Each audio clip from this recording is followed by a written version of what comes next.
Oi, eu sou a Regina do Eliseu. Eu sou Eliseu da Regina. Nós somos da equipe 4C, Nossa Senhora da Imaculada Conceição. E estamos também como intercessores da equipe de intercessão Nossa Senhora dos Aflitos. E vamos fazer um pequeno momento de oração para o início dessa noite de formação. Estamos reunidos em nome do Pai, do Filho e do Espírito Santo. Amém. Vinde, Espírito Santo, enchei os corações dos vossos fiéis e acendei neles o fogo do vosso amor.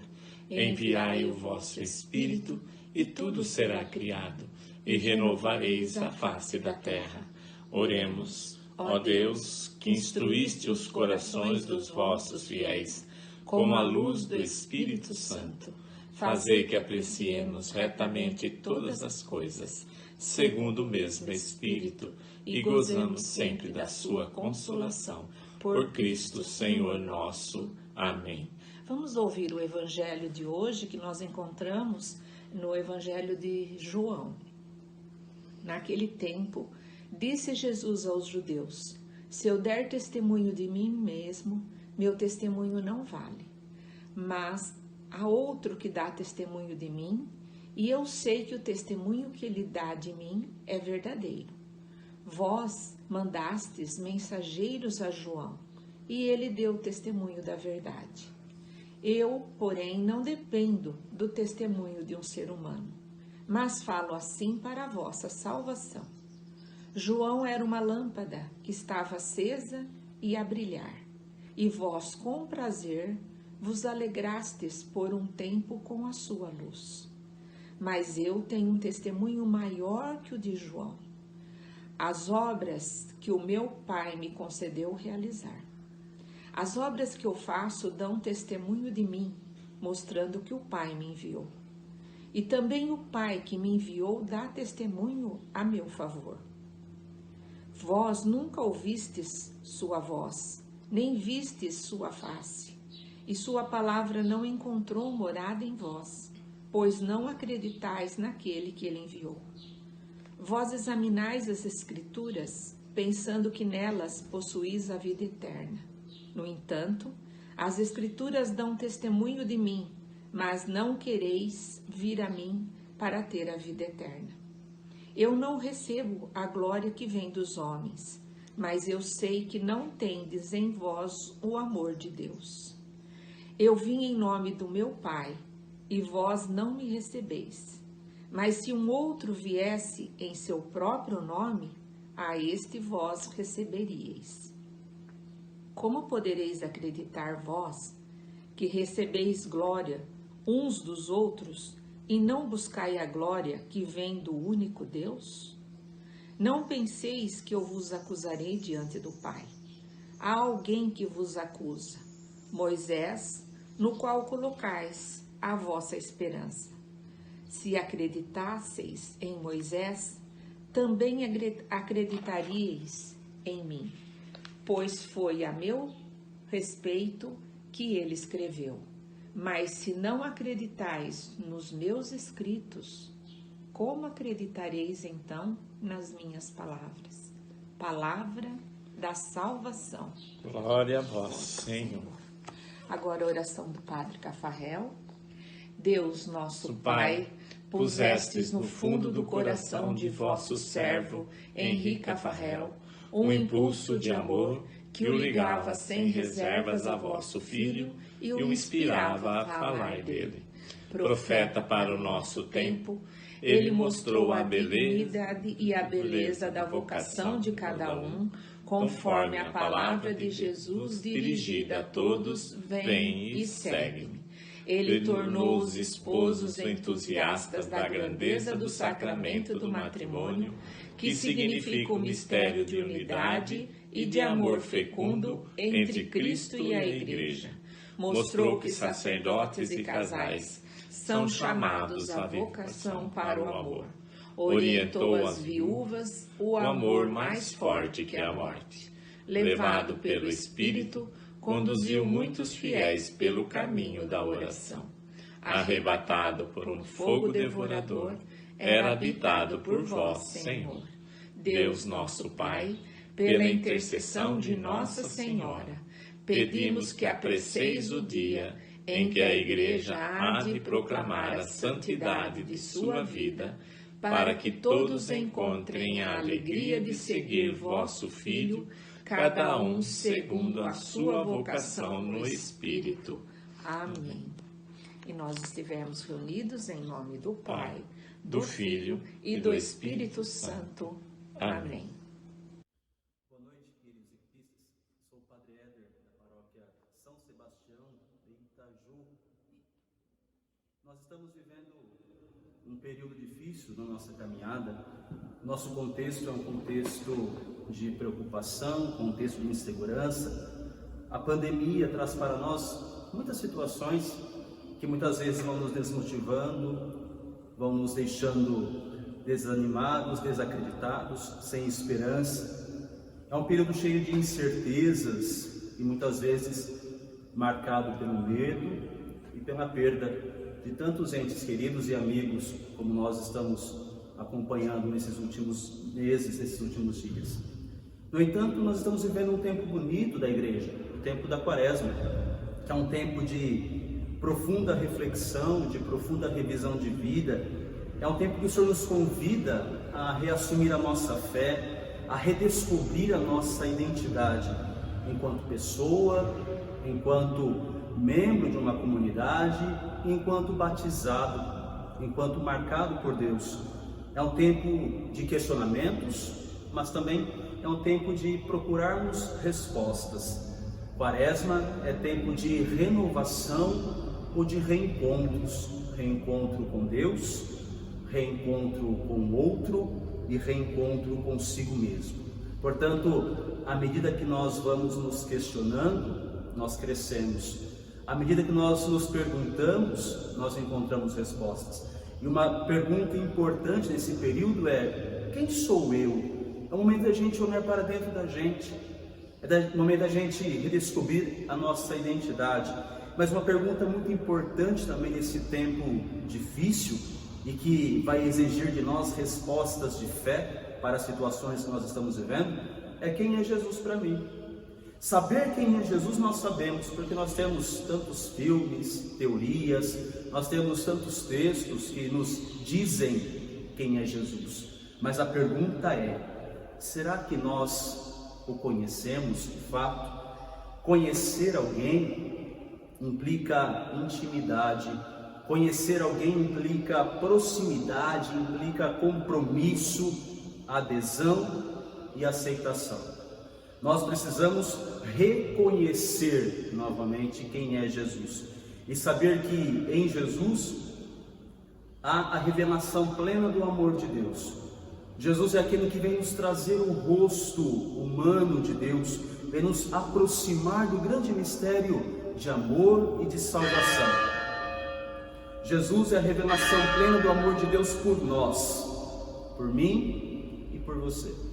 Deus nos ama e ama com amor incondicional. E o tempo da Quaresma e esse tempo de pandemia que nós estamos vivendo é tempo de redescobrirmos esse amor, é tempo de aceitarmos esse amor.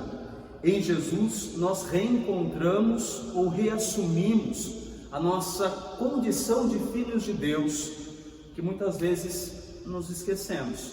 Nós vamos nos esquecendo quem somos, vamos esquecendo quem é Deus, vamos esquecendo a nossa fé, nós vamos deixando que situações externas sejam maiores do que a nossa confiança, do que a nossa fé, do que a nossa experiência com Deus. Em Jesus nós temos uma identidade, somos todos filhos no Filho.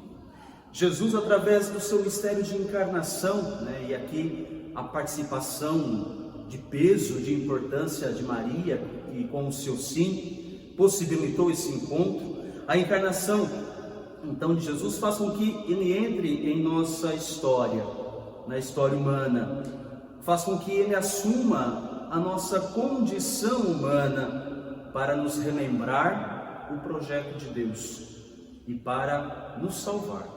A encarnação está ligada com a nossa salvação. Através da encarnação de Jesus, através da kênose de Jesus, da descida de Jesus, nós somos salvos. E salvação é o desejo de Deus para nós, é a realização plena do ser humano.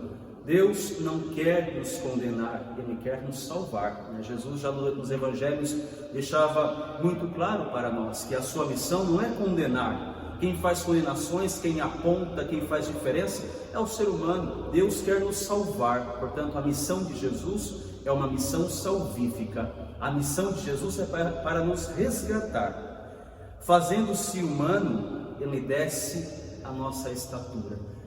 Ele desce até o nosso tamanho, e não deixando de ser divino, nos possibilita crescer à sua estatura. Portanto, descendo, Ele nos eleva. Descendo, faz com que nós subamos até a sua estatura, que nós cresçamos até a sua estatura. Caminhando em nosso meio, revelando-nos que Deus tem um rosto, nós que buscamos sempre sinais, nós que queremos ver, nós que precisamos tocar para acreditar, Jesus nos possibilita isso. Nós vemos o rosto de Deus, nós podemos tocar em Deus, nós podemos sentir a sua presença de um modo mais próximo e mais intenso. Portanto, caminhando entre nós, nos abre a possibilidade da salvação, da transformação pessoal e radical, da superação do mal e do pecado que assolam tanto a humanidade. O pecado, fruto da nossa fragilidade, nós superamos com a nossa adesão. O pecado nos coloca em condição de morte, e em Cristo, novamente a vida nos é proposta. Ele nos faz uma proposta nova, nos convida a redescobrir o sentido da nossa vida, o sentido da nossa existência, o sentido da nossa caminhada. Em Jesus nós redescobrimos a alegria e o porquê viver. Somos chamados a caminhar com Ele. Ele nos convida, Ele nos chama. E esse chamado é para criar uma comunidade. O Senhor nos quer próximos. Ninguém segue estranhos. Para seguir o Cristo, nós precisamos conhecer o Cristo.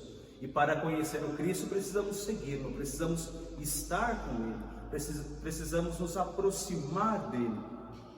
Ele quer formar conosco uma comunidade. Quer que tomemos parte de sua vida e de sua missão. Nos convida a adentrar no mistério central da nossa fé, que é o tema central da pregação de Jesus. Mas o que nós entendemos por reino de Deus? Muitas vezes essa noção nos parece muito vaga. Nós não podemos compreender reino de Deus a partir das perspectivas humanas, através das velhas estruturas já impostas e estabelecidas entre nós. Reino de Deus é muito maior do que aquilo que nós podemos pensar, imaginar e compreender. Se nós quisermos compreender o que é reino de Deus, precisamos conhecer a vida de Jesus, pois a sua vida e as suas ações são sinais visíveis da presença do reino de Deus, da presença de Deus em nosso meio. O reino de Deus, então, é vontade de Deus, e a vontade de Deus é que o ser humano tenha a sua dignidade defendida, que o ser humano tenha a sua vida defendida. Por isso que Jesus ele vai agregando, vai congregando, vai juntando as pessoas ao invés de dispersá-las, né?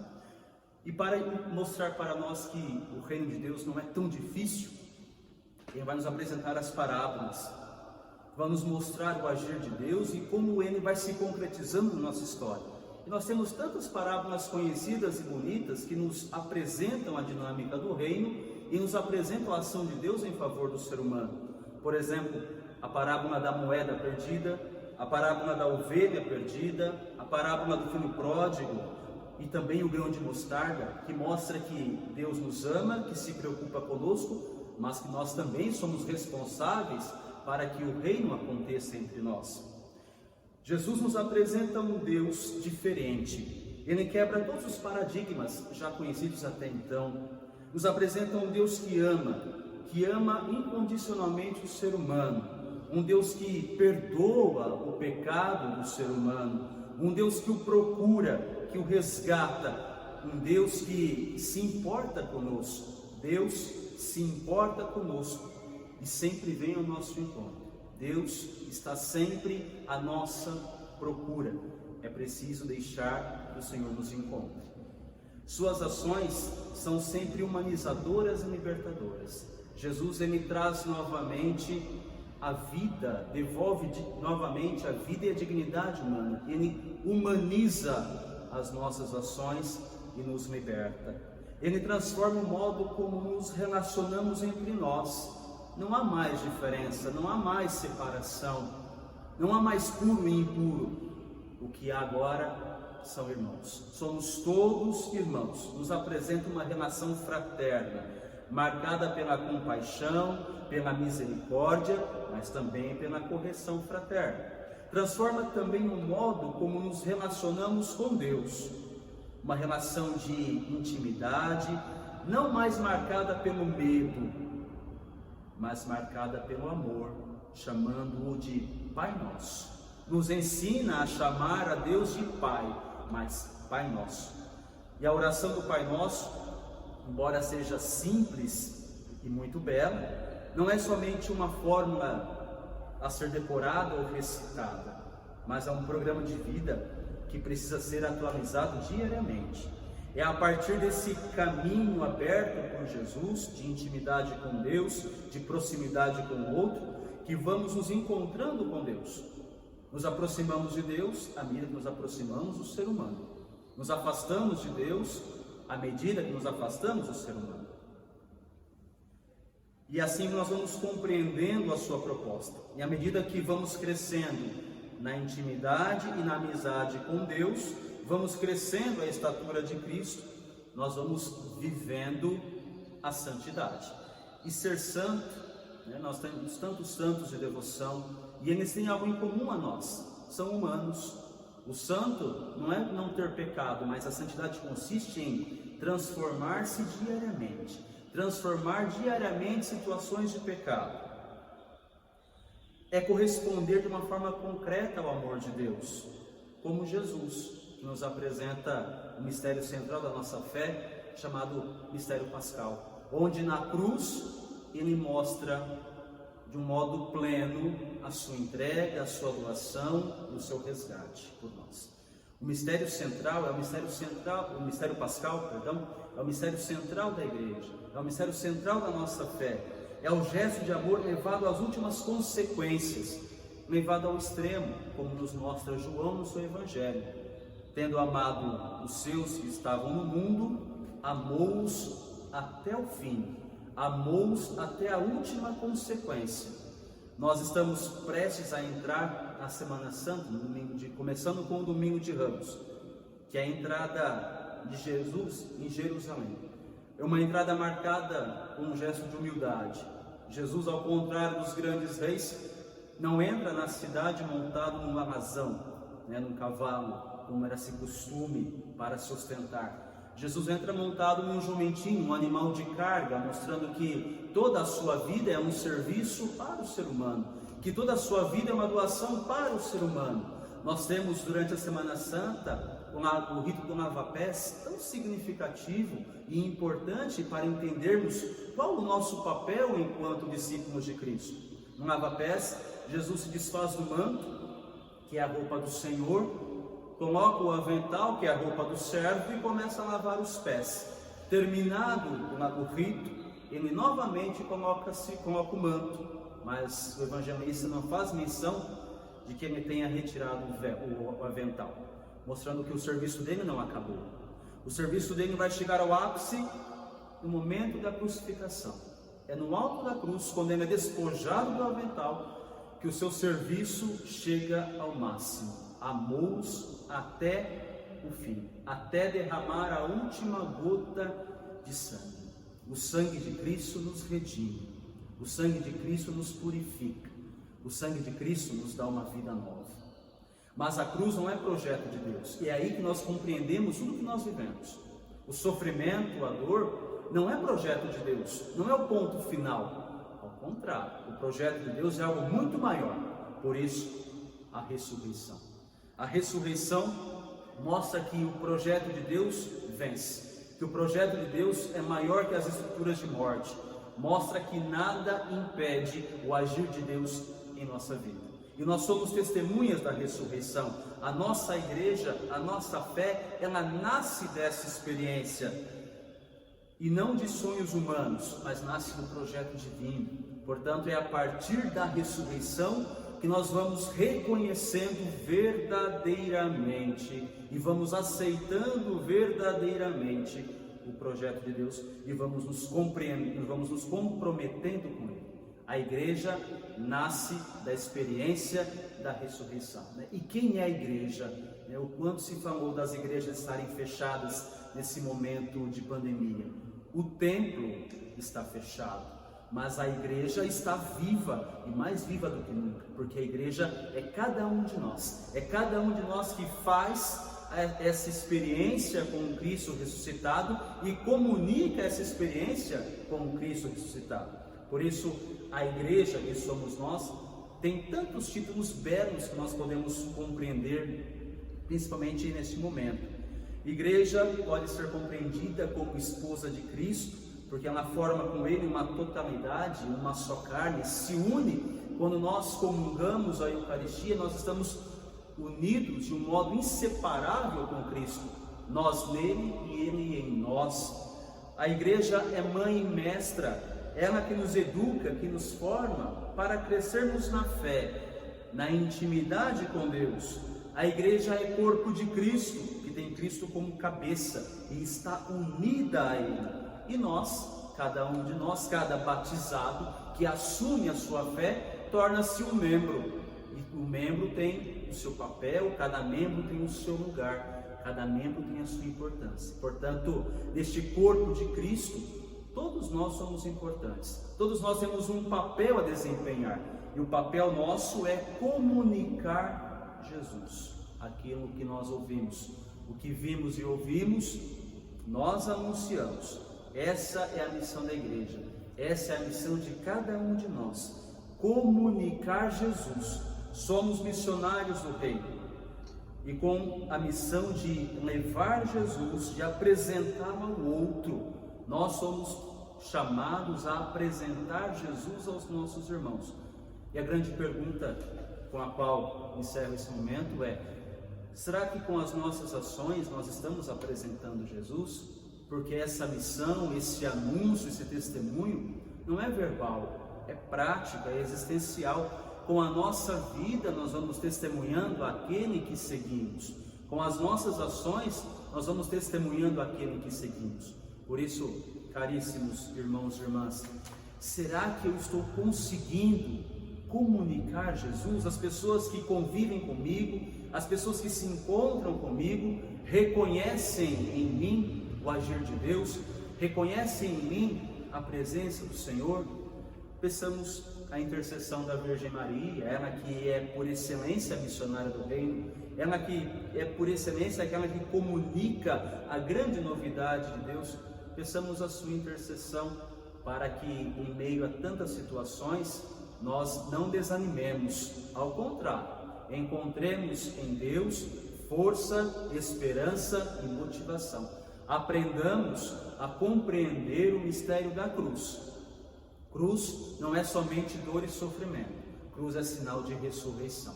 Peçamos a graça do Senhor.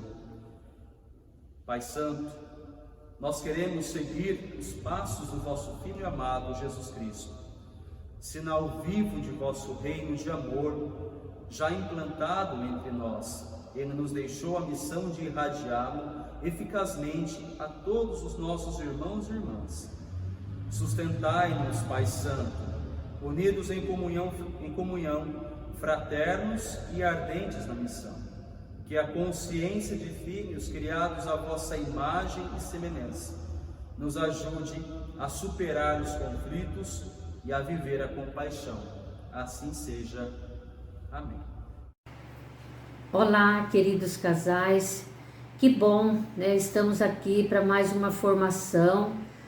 Gostaríamos de estar presente, unidos, juntos, né? Presencial, mas ainda não é o momento, né? Então, nós estamos aí ainda online, mas não percamos, né, a esperança, que nós tenhamos fé, coragem, né, para enfrentar esses momentos de pandemia, né, e acreditar que isso tudo vai passar, né? Temos que nos afirmar na fé, no amor de Deus, para que a gente não desanime em nossa caminhada, em nossa vida, né? vamos acreditar.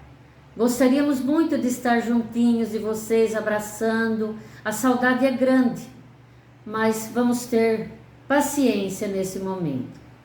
Nós queremos agradecer à equipe de intercessão por esse carinho sempre com a gente, ao Padre Éder, que fez essa formação tão maravilhosa, essa pregação tão bonita para nós, e também as equipes que prepararam, a 7A, 4C e a 6C.